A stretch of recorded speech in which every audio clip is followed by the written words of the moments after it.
Vilela, aqui no Brasil nós temos excelentes peritos, nós somos amigos de muitos peritos, especialmente do DHPP, mas você tem que ver que nós estamos em um país que é do tamanho de um continente. Você não tem como colocar 20 peritos para trabalhar em São Paulo, porque eles vão ficar esgotados, não vão ter tempo, não vão fazer um bom trabalho, não vão ter material para trabalhar, então tudo dá errado, tá? E assim...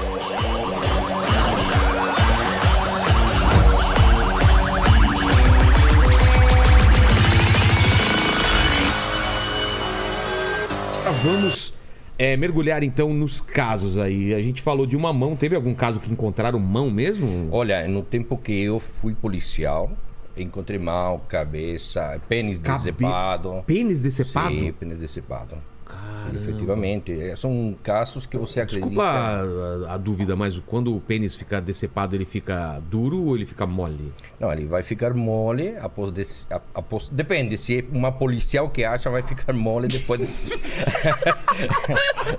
Não, mas ele... Porque, assim, por exemplo, pessoas que se suicidam por enforcamento. Sei. Por enforcamento.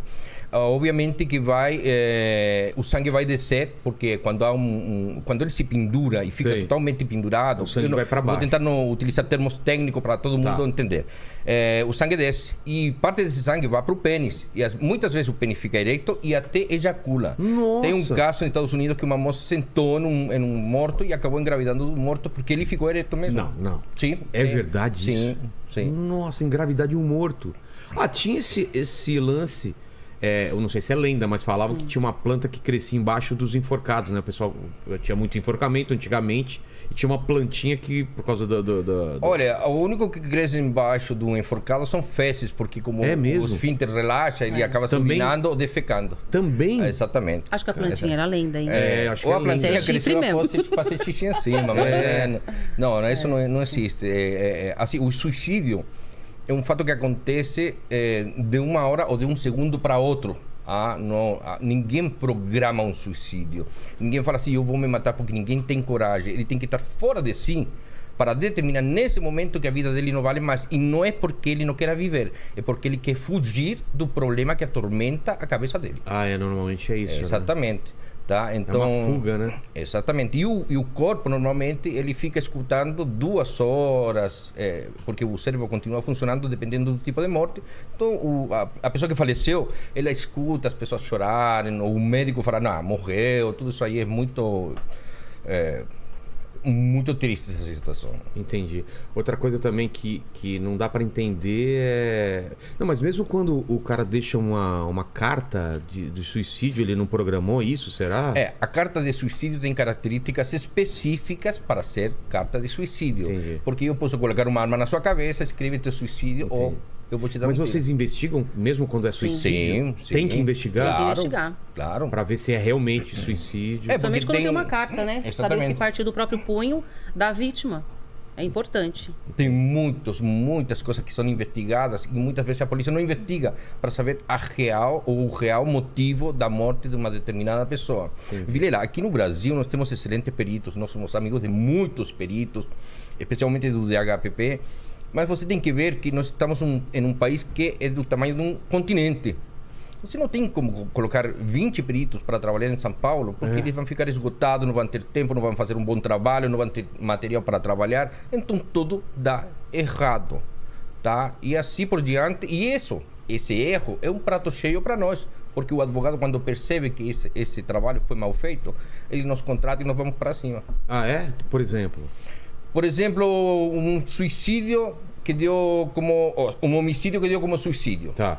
Que foi simulado, foi modificado o local e a perícia não fez um bom trabalho, nós vamos, através do que eles fizeram e uma reprodução simulada, nós determinamos que efetivamente lá não foi um suicídio e sim um homicídio que foi manipulado para o entendimento da polícia, mas não para o entendimento nosso, porque nós trabalhamos com mais tempo, com maior metodologia internacional, com conhecimentos diferentes. Nós trabalhamos perguntando para profissionais que são de fora do Brasil, porque nós temos empresa aqui no Brasil, no Paraguai, no México e no Chile. Então, tenho profissionais lá no México que são excelentes, e eu pergunto, quando tenho uma dúvida, eu pergunto. Vocês têm troca, então, de informação? Sim, bastante. Por exemplo, um acidente de trânsito aqui, a gente chega, o primeiro que faz é levantar um drone para ver qual é a perspectiva aérea do local onde aconteceu o acidente. E se há responsabilidade da prefeitura ou do Estado em relação a essa via. Se não há, aí nós descemos o drone e começamos a trabalhar embaixo para ver o que realmente aconteceu. Aqui você não vai ver um policial levantar um drone. E não é caro. E não é caro. Não tem. seria caro. Na verdade, não tem. Não é caro. Eu vi, me falaram aqui no caso da Suzane von Stoffen, se não me engano, levantaram o drone para ver a área da casa, mas acho que foi uma coisa especial, né? Eu acho que não é bem esporádico, eu bem creio. esporádico, né? Casos midiáticos, eu acho que eles trabalham com bastante afinco, né? Porque a mídia exige muito, né? A sociedade quer uma resposta rápida. Mas casos comuns, né, cotidianos, eu acho que não tem tanta tecnologia.